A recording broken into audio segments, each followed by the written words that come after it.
It's me, Lala, and welcome to my channel.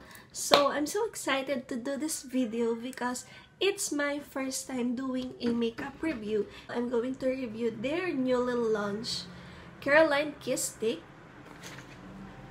So ito yon, tinanggal ko na sila sa packaging. So ito sila, Caroline Kiss Sticks, better than basic. So I believe yung better than basic, yun yung tagline ng Caroline ngayon. And it is available in 12 shades. Kung ano yung 12 shades nila and kung ano yung meron ako. So first yung pinch, second edge, third all day, fourth just better, fourth, fifth fruit punch, sixth Vacay or Vacay, ito. So, pang 7, Ladylike, 8, Native, 9, Lucid, 10, Girl, and 11, Martian. Lastly, is the Mantra. Lang ako dito, 3 shade, Vacay, Just Better, and si Martian.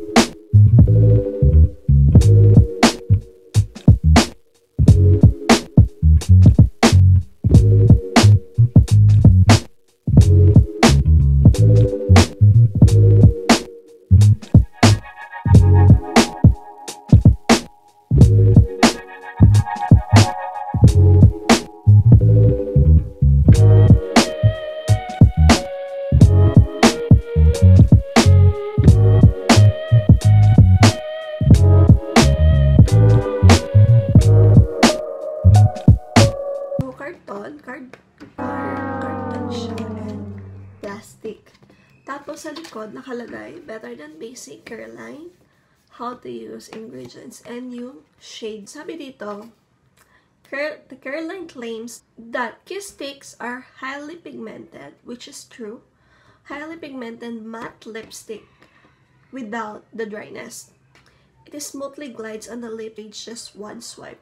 So I believe naman na totoo yung sinasabi ni Caroline na pigmented kasi in just one swipe, ito na agad yung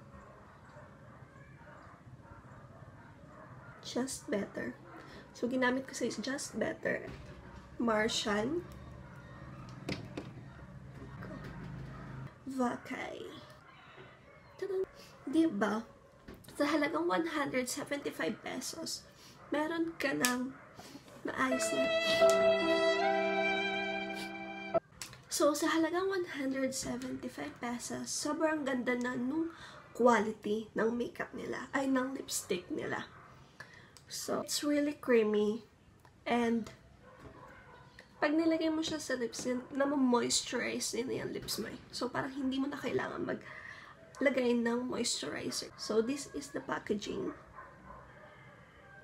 Nakalagay better than basic, Caroline Kiss Sticks, and dito nakalagay yung shade. Plastic pala yung packaging niya, ha.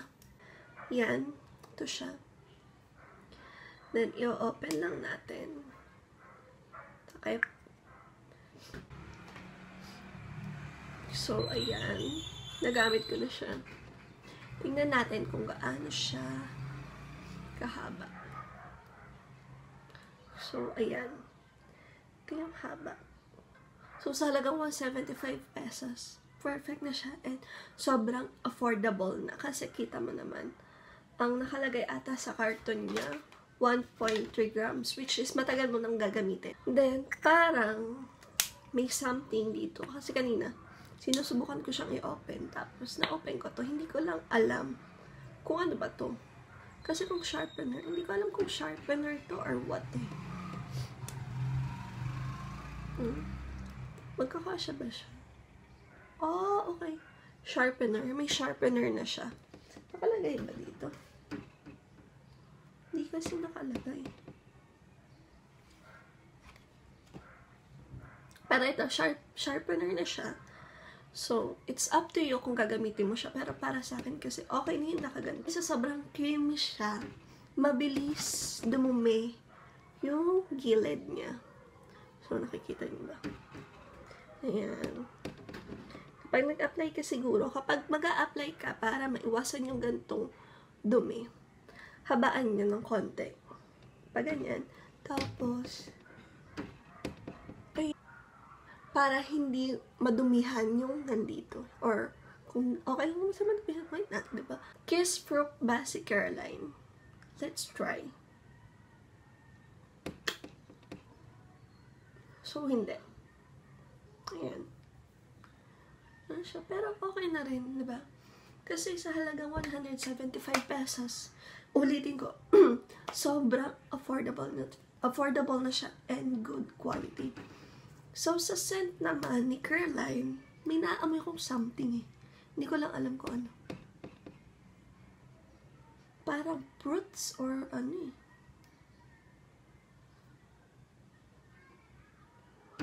Basta hindi naman ganon katapang. Hindi ganon katapang yung scent ni Caroline. Medyo nalalasahan ko siya. Pero hindi naman ganon kasama. Si Vacay, meron siyang may pagka-reddish orange siya na may touch of brown.